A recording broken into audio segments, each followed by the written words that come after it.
Good morning student. देखिएगा, आज अगर हम नेक्स्ट चैप्टर की बात करते हैं, 12th क्लास फिजिक्स के लिए जो आपका 4th चैप्टर है magnetic effect of electric current, उसके बारे में हम बात करते हैं। तो ये वाला जो चैप्टर है ये कौन सा नंबर का है? 4th चैप्टर है आपकी NCERT बुक के अंदर। ठीक है, तो देखिएगा थ्योरेटिकल चैप्टर है। ठीक है, अगर हम इसकी बात करें तो इसके अंदर जो चार्ज है उसके बारे में, जब वो एक्सीलरेटेड मोशन में होता है तो उसके बारे में डिस्कस किया गया है। देखिएगा, जो फर्स्ट चैप्टर है उसके अंदर हमने डिस्कस किया था कि जब भी कोई चार्ज रेस्ट स्टेट में होता है तो वो केवल इलेक्ट्रिक फील्ड प्रोड्यूस करता है। जब चार्ज कांस्टेंट स्पीड से मोशन करता है तो वो इलेक्ट्रिक फील्ड और मैग्नेटिक फील्ड प्रोड्यूस करता है। लेकिन जब चार्ज एक्सीलरेटेड मोशन करता है उस केस में वो इलेक्ट्रिक फील्ड, मैग्नेटिक फील्ड और इलेक्ट्रोमैग्नेटिक वेव जनरेट करता है। तो इस वाले चैप्टर में के अंदर मैग्नेटिक फील्ड के बारे में हम पढ़ रहे हैं। तो इसका मीन्स क्या हुआ कि यहाँ पर चार्ज है वो एक्सीलरेटेड मोशन करेगा। अब देखिएगा, magnetic effect of electric current, यानी मैग्नेटिक इफेक्ट कैसे जनरेट होता है इलेक्ट्रिक करंट के बारे से, इसके बारे में पढ़ेंगे। ठीक है, when current is pass through in wire then magnetic field is produce. और ये सबसे पहले एक साइंटिस्ट थे ओरस्टेड, उसने प्रूव किया। ठीक है ना, एक्सपेरिमेंटली प्रूव किया। ओरस्टेड का जो एक्सपेरिमेंट था वो क्या था कि उसने देखा कि किसी भी सर्किट के अंदर से, वो एक एक्सपेरिमेंट कर रहे थे, तो उन्होंने देखा कि किसी भी कंडक्टर वायर के पास एक मैग्नेटिक नीडल रखी हुई है, कंपास रखा हुआ है। तो जब उसने उस सर्किट के अंदर करंट को फ्लो कराया तो उसने देखा कि जो मैग्नेटिक नीडल है वो डिफ्लेक्ट हो गई। इसका मीन्स मैग्नेटिक नीडल कब डिफ्लेक्ट होती है? जब उसके ऊपर कोई मैग्नेटिक फोर्स लग रहा है। तो उसने कंक्लूजन निकाला कि किसी भी कंडक्टर वायर के अंदर जब करंट फ्लो कराते हैं तो वो अपने चारों ओर क्या प्रोड्यूस करता है? मैग्नेटिक फील्ड प्रोड्यूस करता है। और उसी मैग्नेटिक फील्ड की वजह से क्या डिफ्लेक्ट हुआ है? वो कंपास नीडल डिफ्लेक्ट हुई है। ठीक है, अब उसने देखा कि जैसे ही हम मैग्नेटिक फील्ड की डायरेक्शन को चेंज करते हैं, जैसे ही हम करंट की डायरेक्शन को चेंज करते हैं तो जो नीडल है उसका डिफ्लेक्शन भी चेंज हो जाता है। यानी जो डिफ्लेक्शन की डायरेक्शन है वो भी क्या हो जाती है? चेंज हो जाती है। इसका मीन्स कि जो मैग्नेटिक फील्ड की डायरेक्शन है वो करंट की डायरेक्शन पर डिपेंड करती है। यानी अगर आप करंट की डायरेक्शन को चेंज करेंगे तो मैग्नेटिक फील्ड की डायरेक्शन भी क्या हो जाएगी? चेंज हो जाएगी। अब देखिएगा, इसको याद रखने का, जो उसका डिफ्लेक्शन है उसको याद रखने का सीधा तरीका क्या है? Snow, SNOW। स्नो का मतलब क्या है कि अगर किसी वायर में, सुनिएगा, किसी वायर में जो करंट है साउथ से नॉर्थ की तरफ फ्लो हो रहा है, S for south, N for north, wire में करंट है वो साउथ से नॉर्थ की तरफ फ्लो हो रहा है और जो कंपास है वो वायर के ऊपर रखा हुआ है। ठीक है ना, वायर के ऊपर रखा हुआ है। उस केस में जो कंपास निडल है वो वेस्ट डायरेक्शन में डिफ्लेक्ट होगी। ठीक है, तो ये लिखा हुआ है कि करंट अगर साउथ से नॉर्थ होता है तो अगर कंपास ऊपर रखा हुआ है तो उसकी डिफ्लेक्शन किधर होगी? वेस्ट डायरेक्शन में। अगर वो नीचे रखा हुआ है तो ईस्ट डायरेक्शन में डिफ्लेक्शन हो जाएगा। अब ओरस्टेड का जो ऑब्जर्वेशन था ये मैंने एक्सप्लेन कर दिया है। यही था कि किसी वायर के चारों मैग्नेटिक फील्ड जनरेट होता है, उसकी डायरेक्शन इलेक्ट्रिक करंट की डायरेक्शन पर डिपेंड करती है। ठीक है ना, अब देखिएगा ये उसकी कंक्लूजन है, ये बिल्कुल थ्योरेटिकल है। जो मैंने आपको एक्सप्लेन किया है उससे समझ में आ जाएंगे ये बिल्कुल। ठीक है, अब देखिए बात करते हैं मैग्नेटिक फील्ड। ठीक है, कि मैग्नेटिक फील्ड क्या होता है कि किसी भी करंट कैरिंग कंडक्टर के चारों ओर वो रीजन जिसके अंदर कोई दूसरा मैग्नेटिक मटेरियल फोर्स को एक्सपीरियंस करता है वो मैग्नेटिक फील्ड कहलाता है। ये वेक्टर क्वांटिटी होती है और इसको हम बी से नोट करते हैं। किसे नोट किया जाता है? कैपिटल बी से। जैसे इलेक्ट्रिक फील्ड होता है ऐसे ही क्या होता है? Magnetic field. अब मैग्नेटिक फोर्स, इसके बारे में बात करते हैं कि जब भी कोई भी कंडक्टर वायर है, ठीक है, जब कोई भी चार्ज है किसी मैग्नेटिक फील्ड में किसी पर्टिकुलर वेलोसिटी से एंटर करता है किसी एंगल थीटा पर, तो उसके ऊपर एक फोर्स लगता है। उस फोर्स की वजह से क्या होता है, उसका पाथ है वो चेंज हो जाता है। उस फोर्स को हम क्या बोलते हैं, मैग्नेटिक फोर्स। यानी किसी भी मूविंग चार्ज के ऊपर मैग्नेटिक फील्ड के द्वारा एक फोर्स लगाया जाता है। और इस फोर्स को बच्चों हमने वीडियो में बताया था, क्या नाम बोलते हैं हम, लोरेंज फोर्स बोलते हैं, लोरेंज मैग्नेटिक फोर्स बोलते हैं। क्लियर? तो देखिएगा कि जो फोर्स है एक तो किसके प्रोपोर्शनल होता है, क्यू के, यानी जितना चार्ज आप बढ़ाएंगे, जो फोर्स है एफ वो एक क्यू के प्रोपोर्शनल होता है। यानी जितना ज़्यादा चार्ज होगा फोर्स का मैग्नीट्यूड उतना ही ज़्यादा होगा। जो फोर्स है वो डिपेंड करता है वेलोसिटी पर। किसकी वेलोसिटी, चार्ज की वेलोसिटी। यानी जितना ज़्यादा चार्ज, वेलोसिटी किसकी, चार्ज की वेलोसिटी। यानी जितनी ज़्यादा स्पीड से चार्ज मूव करेगा मैग्नेटिक फील्ड में, तो फोर्स का मैग्नीट्यूड भी क्या होगा, उतना ही ज़्यादा होगा। और तीसरा डिपेंड करता है बी पर, यानी मैग्नेटिक फील्ड इंटेंसिटी पर। तो यहाँ से एफ है वो तीन क्वांटिटी पर, क्यू, वी और बी पर। तो देखिएगा एफ वेक्टर क्वांटिटी है, चार्ज तो स्केलर क्वांटिटी है, तो इसलिए क्या हो जाएगा ये वी क्रॉस बी। अब देखिएगा ये ध्यान रखना कि वी क्रॉस बी यानी जो बी की फोर्स की डायरेक्शन होगी वो वी और बी दोनों के परपेंडिकुलर होगी। देखो वी और बी एक दूसरे के परपेंडिकुलर हैं और जो फोर्स है वो इन दोनों के भी परपेंडिकुलर होगा। यानी ये 3 डायमेंशन में होगा। अगर वी एक्स को डिनोट कर रहा है, ठीक है ना, वी अगर एक्स को डिनोट कर रहा है और बी वाई को डिनोट कर रहा है, तो जो फोर्स है वो जेड डायरेक्शन में लगेगा। क्लियर? तो ये ध्यान रखना कि मैग्नेटिक ये किसके प्रोपोर्शनल होता है, ये हमने बता दिया। अगर हम बात करें डायमेंशन की, ठीक है ना, तो देखिए क्या होगा, न्यूटन एम्पियर मीटर, ठीक है, ये इसकी डायमेंशन होगी। अब देखिएगा जब भी हम इसको सोल्व करते हैं क्यू वी बी, ठीक है, अब जब अगर चार्ज है वो रेस्ट स्टेट में है, रेस्ट स्टेट में मतलब उसकी वेलोसिटी 0 है, उस केस में उसके ऊपर कोई फोर्स नहीं लगेगा। यानी कोई भी चार्ज अगर मैग्नेटिक फील्ड में स्थिर अवस्था में रखा है तो उसके ऊपर कोई फोर्स नहीं लगता है।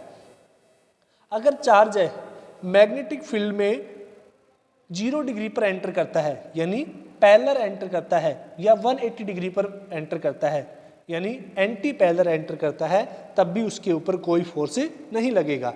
ध्यान रखना थीटा का मान 0 नहीं होना चाहिए, क्योंकि कोस 0 कितना हो जाता है, 0 हो जाता है। तीसरा क्या है कि अगर कोई भी चार्ज मैग्नेटिक फील्ड में 90 डिग्री पर एंटर करता है तो उसके ऊपर जो फोर्स लगेगा वो मैक्सिमम होगा, ठीक है, और मैक्सिमम कब होता है, 90 डिग्री पर। और उस केस में जो चार्ज है, ये ध्यान रखना किस तरह का मोशन करेगा, सर्कुलर मोशन करेगा। यानी अगर कोई भी चार्ज मैग्नेटिक फील्ड में 90 डिग्री पर एंटर करता है तो उसके ऊपर मैक्सिमम फोर्स लगेगा, और उस मैक्सिमम फोर्स की वजह से वो वाला चार्ज क्या करेगा, सर्कुलर रोटेशन करना स्टार्ट हो जाता है। इसको हम आगे भी पढ़ेंगे सर्कुलर रोटेशन को, ठीक है। अब देखिएगा नेक्स्ट अगर हम बात करें, अब मैग्नेटिक फील्ड की दूसरी डेफिनेशन क्या होती है कि V इक्वल टू 1 मीटर और C बराबर 1 कूलाम। इसका मीन्स अगर कोई भी चार्ज किसी मैग्नेटिक फील्ड में 1 मीटर पर सेकंड की स्पीड से मूव करता है और चार्ज का मैग्नीट्यूड 1 कूलाम है, तो उसके ऊपर लगने वाला मैग्नेटिक फोर्स ही क्या कहलाता है, मैग्नेटिक फील्ड कहलाता है, ठीक है। सॉरी, जो मैग्नेटिक फील्ड होता है वही क्या होता है, मैग्नेटिक फोर्स होता है। यानी एक चार्ज है a 1 coulomb charge when a unit charge मतलब 1 charge moving perpendicular to the magnetic field with unit velocity. Unit का मतलब क्या होता है, 1 unit velocity means 1 metre per second की स्पीड से मूव करता है, then force acting on charge is equal to magnitude of a magnetic field. यानी उस चार्ज पर जो फोर्स लगता है वो किसके मैग्नीट्यूड के बराबर होगा, मैग्नेटिक फील्ड के। अब मैग्नेटिक फील्ड की यूनिट की बात करें तो देखिएगा बी का मान निकाल सकते हैं हम यहाँ से, न्यूटन चार्ज मीटर पर सेकंड, ठीक है, इसको हम कैलकुलेट कर सकते हैं। और ये क्या होता है, अगर हम बात करें मैग्नेटिक फील्ड की यूनिट होती है उसको हम टेस्ला बोलते हैं। न्यूटन एम्पियर मीटर को ही क्या बोलते हैं हम, टेस्ला, और इसको टी से लिखा जाता है। जैसे कि आपने देखा होगा ना कि फोर्स किलोग्राम मीटर पर सेकंड स्क्वायर को हम न्यूटन बोल देते हैं, ऐसे ही एक साइंटिस्ट थे टेस्ला, उसके नाम पर क्या रखा गया है इसको, निकोलस टेस्ला था। ध्यान रखना साइंटिस्ट का नाम तो क्या था, निकोला टेस्ला, क्लियर। तो उसी के नाम पर उसका जो यूनिट है वो क्या रखी गई है, टेस्ला। सीजीएस यूनिट की बात करें तो वो क्या होती है, गॉस होती है, ठीक है ना। जो गाउस होती है वो किसकी यूनिट होती है, सीजीएस, और एक टेस्ला में 10⁴ सीजीएस, सॉरी 4 गाउस होता है। अगर इसका रेसिप्रोकल पूछा जाता है आपको कि एक गॉस है वो किसके बराबर हो जाएगा, 10⁻⁴, सॉरी 1⁻⁴ टेस्ला, ठीक है, 10⁻⁴ टेस्ला, ठीक है।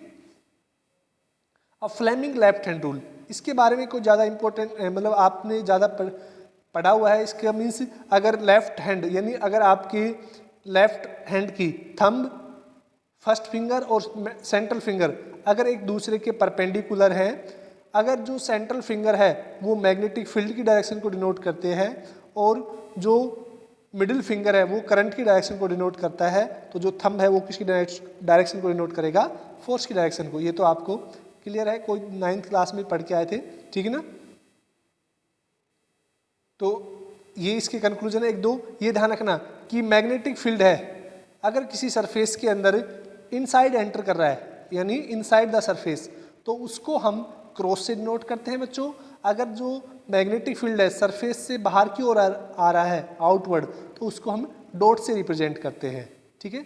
अब देखिएगा, motion of charge particle perpendicular to magnetic field, यानी जो चार्ज मैग्नेटिक फील्ड के परपेंडिकुलर एंटर करता है तो उसकी वो मोशन है वो किस तरह का होता है। तो मैंने बताया था आपको पहले कुछ देर पहले कि जब भी कोई चार्ज पार्टिकल परपेंडिकुलर मोशन करेगा तो उस केस में उसके ऊपर जो फोर्स लगेगा उसकी वजह से क्या होता है, वो रोटेशनल मोशन करने लग जाता है, ठीक है। रोटेशनल मोशन करने लग जाता है क्योंकि उसका जो फोर्स है और वेलोसिटी वो एक दूसरे के परपेंडिकुलर हो जाते हैं, जिससे वो एक सर्कुलर पाथ में मूव करने लग जाता है, क्योंकि उसके ऊपर कौन सा फोर्स हो जाता है, सेंट्रीपिटल फोर्स।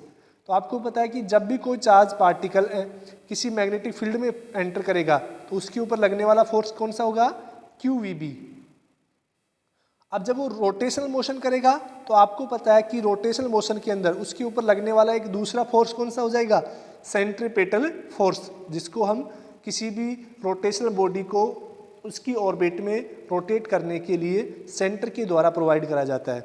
तो यहाँ से आपको उस पाथ की रेडियस पूछी जा सकती है, तो आप जो मैग्नेटिक फोर्स है और सेंट्रीपिटल फोर्स है उनको इक्वल करके आप R का मान निकाल सकते हैं, mv/qb। तो यहाँ से देखिएगा कि जो R है वो किस पर डिपेंड कर रहा है, एक तो m पर, m मतलब mass of A charge particle, और v पर डिपेंड कर रहा है यानी velocity of A charge particle, ठीक है। यानी q और b तो कांस्टेंट हो गया। अगर जितना मास ज़्यादा करेंगे, अब जितना ज़्यादा हैवी चार्ज पार्टिकल होगा उसका रेडियस भी क्या होगी, उतनी ज़्यादा होगी। अगर वेलोसिटी ज़्यादा है तब भी रेडियस क्या होती है, बढ़ जाती है, क्लियर। अब मैं यहाँ से एक क्वेश्चन पूछता हूँ आपको कि एक चार्ज पार्टिकल, ठीक है, 10 मीटर की स्पीड से एंटर कर रहा है और एक चार्ज पार्टिकल 20 मीटर पर सेकंड की स्पीड से मूव कर रहा है, किसके अंदर, मैग्नेटिक फील्ड के अंदर। तो किसका रेडियस ज़्यादा होगा, तो जिसकी स्पीड ज़्यादा है उसका रेडियस क्या होगा, ज़्यादा होगा। और देखिएगा जो R है वो किसके इनवर्सली प्रोपोर्शनल है, ये ध्यान रखना है, 1/q के, यानी Q जितना ज़्यादा होगा रेडियस उतनी ही कम हो जाएगी। यानी जो लाइट चार्ज होते हैं उनके लिए रेडियस ज़्यादा होती है और जो हैवी चार्ज होते हैं उनके लिए रेडियस कम होती है, और B के ऊपर भी डिपेंड करता है। इस तरह से आपको रिलेशन याद रखना है। अब आपसे पूछा जाता है वेलोसिटी का, ठीक है। तो वेलोसिटी क्या होती है भाई, हम आपसे कैलकुलेट कर सकते हैं वेलोसिटी, तो R = mv/qb, तो वेलोसिटी कितनी हो जाएगी, qvb/m, ये वेलोसिटी का फॉर्मूला हो गया।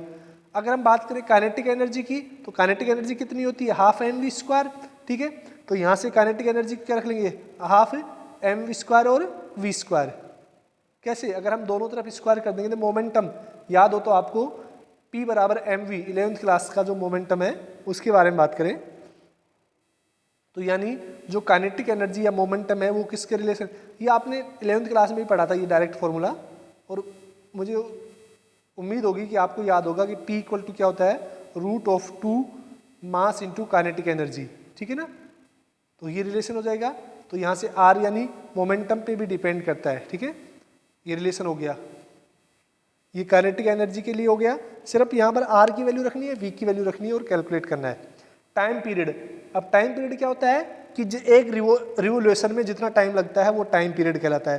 तो एक चक्कर की डिस्टेंस कितनी हो जाएगी 2πr, और स्पीड कितनी है v, तो हम यहाँ पर v की स्पीड वैल्यू रख देंगे और इसको कैलकुलेट कर लेंगे, वो कितना हो जाएगा 2πm/qb।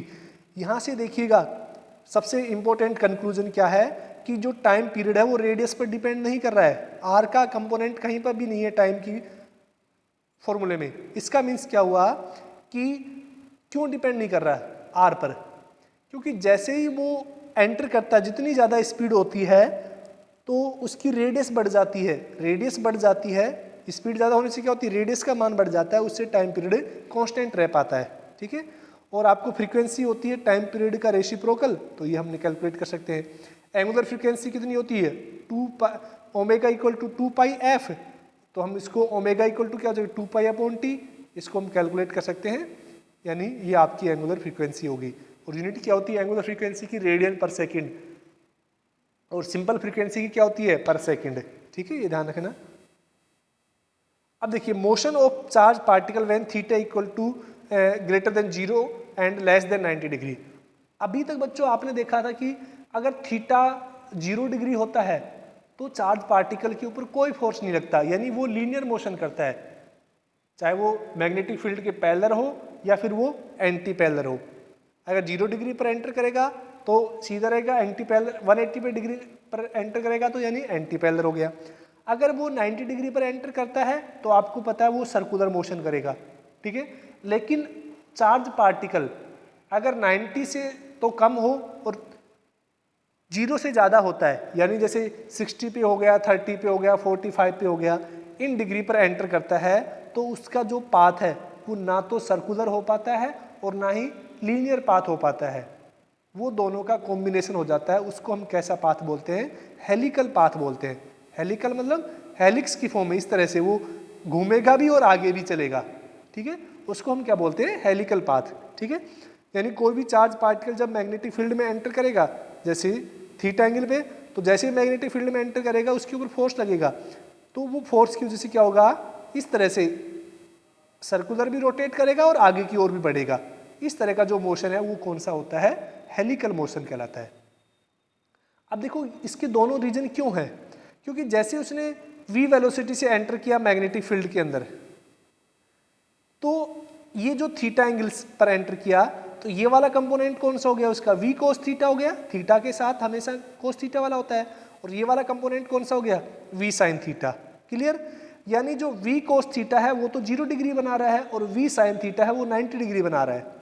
तो 0 डिग्री वाला तो उसको लीनियर मोशन कराएगा और 90 डिग्री वाला उसको रोटेशनल मोशन कराएगा। इस तरह से वो ना तो लीनियर कर पाता है और ना ही रोटेशनल मोशन कर पाता है, और वो केवल हेलिकल मोशन कर पाता है, ठीक है ना। तो ये आपको इसकी समझ में आ गई होगी। जो लैंग्वेज है वो आप पढ़ना, बिल्कुल इजी लैंग्वेज में लिखा हुआ है। अब रेडियस ऑफ हेलिकल पाथ, अब देखो रेडियस है वो किसकी वजह से हो रही है, जो उसको सर्कुलर पाथ में रोटेट करा रहा है। तो सर्कुलर पाथ में कौन सा कंपोनेंट रोटेट करा रहा है, हमेशा परपेंडिकुलर रोटेट कराता है सर्कुलर में। तो यहाँ पर परपेंडिकुलर कौन सा है, v sin थीटा है, तो रेडियस के लिए क्या हो जाएगा, v sin थीटा यूज करेंगे हम, ठीक है ना। अगर लीनियर मोशन के लिए डिस्प्लेसमेंट निकालेंगे हम, जो पिच लेंथ है, पिच लेंथ क्या होती है बच्चों, एक जो हेलिक्स है, यानी एक ये जो हेलिक्स होगी और जो दूसरी हेलिक्स जनरेट होगी, इन दोनों के बीच की जो डिस्टेंस है उसको क्या बोलते हैं हम, पिच लेंथ बोलते हैं। तो वो पिच लेंथ है वो क्या होती है एक्चुअल में, एक्स एक्सिस की डिस्टेंस होती है, तो वहां पर हम v cos थीटा कंसीडर करेंगे, ठीक है ना। तो ये इसकी रेडियस वगैरह होगी जो वर्टिकल की वजह से होती है, टाइम पीरियड वगैरह सारा डिस्टेंस वगैरह, ठीक है।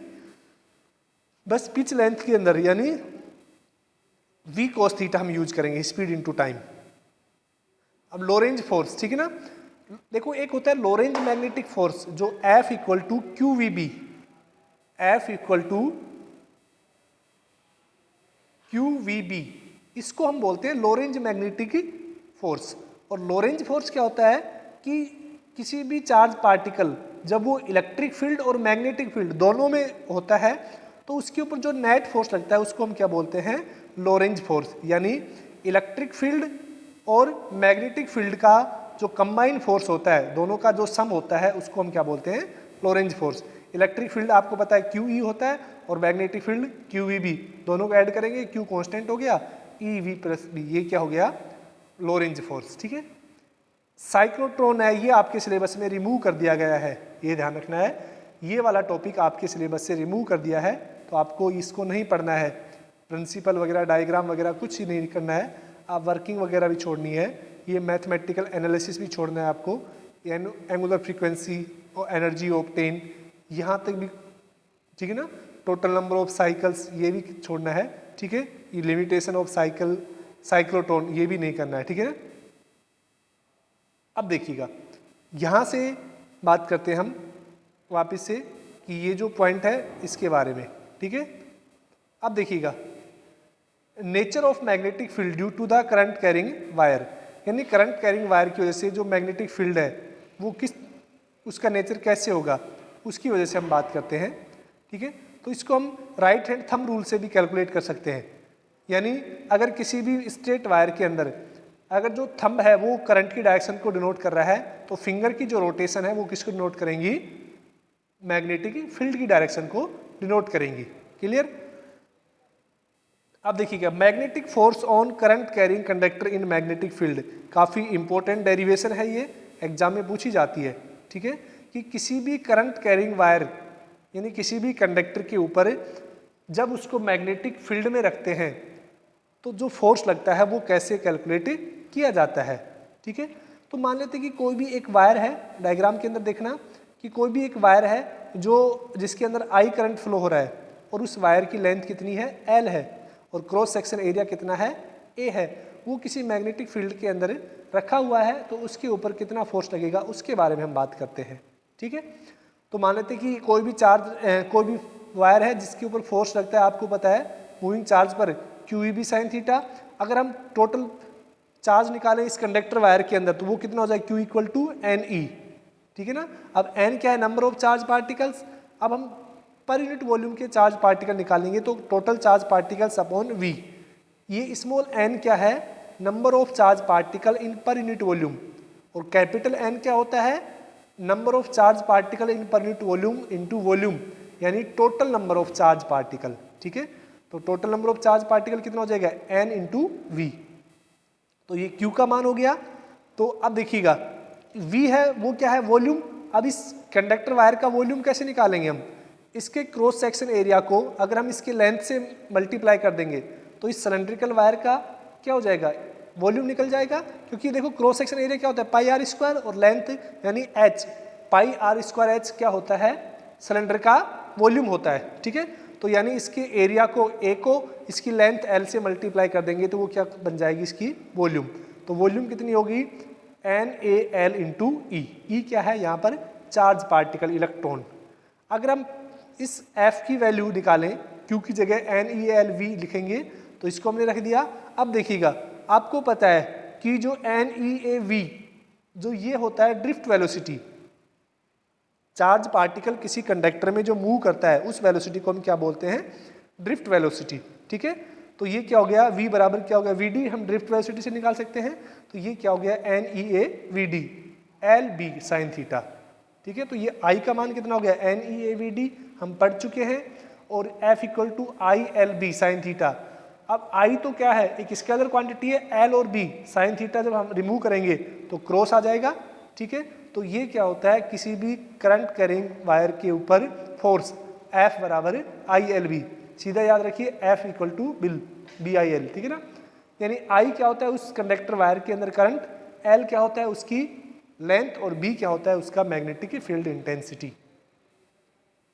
ठीक है, और इसकी डायरेक्शन फोर्स किधर लगेगा, L क्रॉस B, यानी जिस डायरेक्शन में L और B है ये दोनों परपेंडिकुलर हैं तो उनके भी परपेंडिकुलर, यानी अगर L और B, अगर L y एक्सिस में है और B x एक्सिस में है तो जो फोर्स है वो z एक्सिस में लगेगा। ठीक है, अब इसके केस दे रखे हैं कि 0 डिग्री है, 90 डिग्री है, तो किस तरह से, ठीक है ना। अब देखिएगा magnetic force between two parallel conducting wire.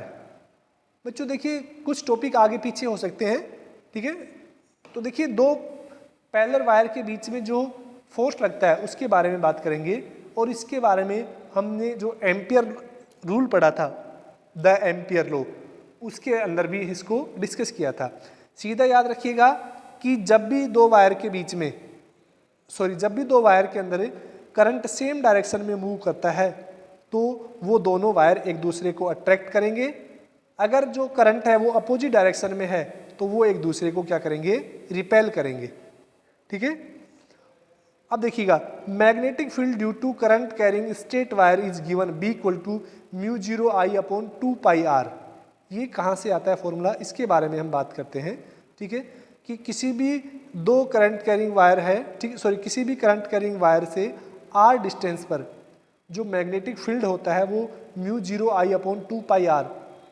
ये हम बायो सावर्ट लॉ कंसीडर करेंगे, जब एक्सप्लेन करेंगे वहाँ से आता है ये formula, current magnetic field due to current carrying wire by Biot Savart law. ये वाला टॉपिक जब हम पढ़ेंगे तो उसमें क्या हो जाएगा, ये क्लियर हो जाएगा।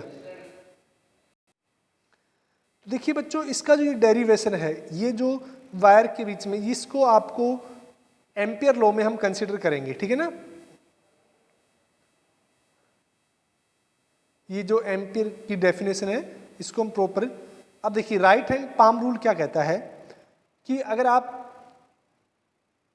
किसी आपके राइट हैंड के पाम रूल की बात करें तो अगर जो फिंगर है अगर वो मैग्नेटिक फील्ड को डिनोट कर रही है यानी बी को, अगर जो थंब है वो करंट की डायरेक्शन को डिनोट कर रहा है तो जो पाम का परपेंडिकुलर है वो फोर्स की डायरेक्शन को डिनोट करेगा, ये ध्यान रखना।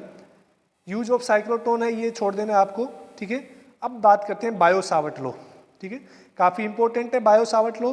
जैसे हम पढ़ते थे ना कूलाम लॉ के बाद हमने पढ़ा था कि जो इलेक्ट्रिक फील्ड फाइंड आउट करने के लिए, ठीक है, गाउस का नियम पढ़ा था, गाउस लॉ। जिस तरह से कूलाम लॉ इलेक्ट्रोस्टैटिक के अंदर और गाउस लॉ उसका अल्टरनेटिव है, ऐसे ही जो मैग्नेटिक फील्ड के अंदर, ठीक है ना, जो बायो सावर्ट लॉ है और एम्पियर लॉ है वो एक दूसरे के क्या है, अल्टरनेटिव ऑप्शन है, ठीक है। तो बायो सावर्ट लॉ क्या कहता है कि किसी भी करंट कैरिंग कंडक्टर से जो मैग्नेटिक फील्ड है उसको कैलकुलेट करने के काम आता है। इसके ये ध्यान रखना है कि बायो सावर्ट लॉ क्या कहता है कि किसी भी करंट वायर के अंदर जब करंट फ्लो होता है तो उसके अराउंड जो मैग्नेटिक फील्ड जनरेट होता है वो मैग्नेटिक फील्ड किन किन फैक्टर पे डिपेंड करता है उसके बारे में बात करते हैं। तो जो मैग्नेटिक फील्ड है बी, वो एक तो डिपेंड करता है उस वायर के अंदर होने वाले करंट फ्लो पर, यानी जितना वायर के अंदर करंट फ्लो होगा मैग्नेटिक फील्ड भी उतना ही ज़्यादा होगा। सेकंड डिपेंड करता है कि उस वायर की लेंथ, जो हम लेंथ DL कंसीडर करते हैं, जिसको हम करंट एलिमेंट बोलते हैं, DL पर डिपेंड करता है। तीसरा डिपेंड करता है जो डिस्टेंस है, आपने वायर से जो डिस्टेंस कंसीडर की है उसकी डिस्टेंस के इनवर्सली प्रोपोर्शनल। और चौथा डिपेंड करता है उस पॉइंट का और उस DL के बीच का जो थीटा होता है उसके साइन के इनवर्सली, ठीक है। इस डायग्राम से आप देख सकते हैं जो DL है उसके और ये थीटा और इस करंट वायर के अंदर फ्लो होने वाले करंट के। अब देखिए एक तरफ डॉट से लिखा हुआ है, एक तरफ क्रॉस से, तो ये आप फ्लेमिंग के ये आप राइट हैंड थंब रूल से भी डायरेक्शन निकाल सकते हैं। तो इन तीनों से अगर हम चारों इक्वेशन से हम कंक्लूजन निकालते हैं तो इसको एक कांस्टेंट आ जाता है k और उसको हम बोलते हैं μ0/4π। तो dB बराबर क्या होता है μ0I DL sin θ/4πr², ठीक है। तो ये क्या होता है बायो सावर्ट लॉ का लॉ, ठीक है। अब देखिएगा लाप्लास लॉ क्या होता है, ठीक है, या लाप्लास रूल क्या होता है कि जो A.B है, ठीक है ना, जो हम निकालेंगे कि जो DL × R है वो किसके बराबर होगा, DR sin θ के, यानी बायो सावर्ट लॉ का जो वेक्टर रिप्रेजेंटेशन है उसी को हम क्या बोलते हैं, लाप्लास लॉ बोलते हैं, ठीक है। ये थीटा बराबर 0 डिग्री, यहाँ से आप खुद करना है। अब देखिएगा आज के लिए इतना ही, जो नेक्स्ट वीडियो है उसके अंदर हम बात करेंगे, चलो मैं इसको क्लियर कर देता हूँ, एक दो छोटे छोटे टॉपिक है। एम्पियर स्विमिंग रूल क्या होता है, देखिएगा एम्पियर स्विमिंग रूल क्या है कि अगर कोई भी पर्सन स्विम कर रहा है, ठीक है ना, अगर जो करंट है, कोई भी पर्सन है वाटर की सरफेस पर स्विम कर रहा है, अगर जो करंट है उसके बैक मतलब लेग से और हेड की तरफ फ्लो हो रहा है, जो करंट है वो किधर फ्लो हो रहा है, उसके लेग से और हेड की तरफ फ्लो हो रहा है, तो जो मैग्नेटिक फील्ड है उसकी डायरेक्शन कैसी होगी, जो उसका लेफ्ट हैंड है वो किसको नोट करेगा, मैग्नेटिक फील्ड की डायरेक्शन को। ठीक है, ऐसे देखिएगा मैक्सवेल कॉर्क स्क्रू लॉ क्या कहता है कि जो कॉर्क स्क्रू होता है, वो होता है ना जिसमें चूड़ी होती है और नुकीला होता है, अगर वो कॉर्क का जो नोक है वो अगर मैग्नेटिक करंट की डायरेक्शन को रिप्रेजेंट कर रहा है, ठीक है ना, तो उसको रोटेशन कराने की जो डायरेक्शन है वो किसको नोट करती है, मैग्नेटिक फील्ड की डायरेक्शन को। ठीक है, अब देखिएगा जो नेक्स्ट टॉपिक है application of bio Savart law, इसके बारे में हम कल डिस्कस करेंगे। आज के लिए इतना ही, थैंक यू।